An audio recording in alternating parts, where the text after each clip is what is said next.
Il est important de comprendre que les lois civiles de la loi mosaïque étaient destinées à Israël, sous une théocratie. Le peuple élu de Dieu, vivant dans la terre promise, suivant Dieu comme son roi, devait adhérer à un système de lois civiles avec des punitions prescrites par Dieu. Les prêtres enseignaient les lois, les dirigeants les faisaient respecter, les juges infligeaient les punitions nécessaires. La règle du Lévitique 20:13, ils seront mis à mort, a été donnée aux fonctionnaires du gouvernement dûment nommés et non aux citoyens ordinaires ou aux justiciers.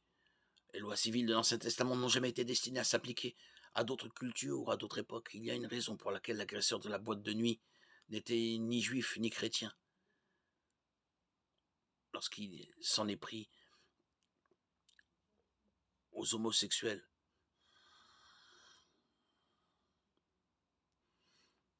Dans cet attentat, cette attaque terroriste. Les juifs et les chrétiens comprennent l'intention et les limites de la loi de l'Ancienne Alliance. Contrairement à ce qui est écrit dans le Coran, qui ne précise pas l'ordre de tuer les homosexuels, et de nombreux musulmans considèrent que cet ordre est toujours applicable aujourd'hui. Il faut également tenir compte du fait que la loi de l'Ancien Testament n'autorisait pas les groupes d'autodéfense.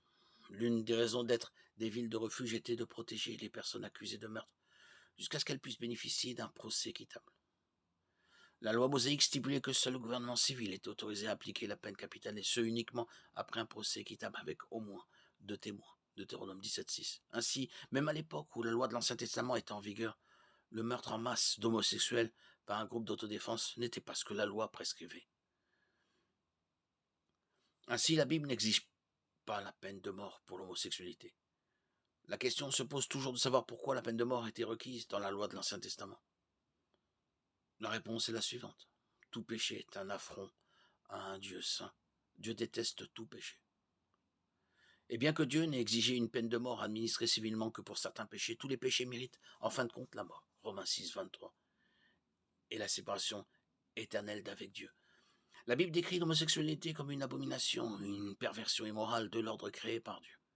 La pureté du peuple de Dieu dans la terre promise était d'une importance vitale, tout comme la continuité des lignées, dont l'une conduirait au Messie. C'est pourquoi Dieu a exigé la peine de mort pour ceux qui avaient des relations homosexuelles. L'homosexualité est toujours immorale et contre nature, mais nous ne sommes plus sous l'ancien système du gouvernement juif. En termes d'obtention du pardon de Dieu par la foi en Jésus-Christ, l'homosexualité n'est pas un péché plus grave qu'un autre.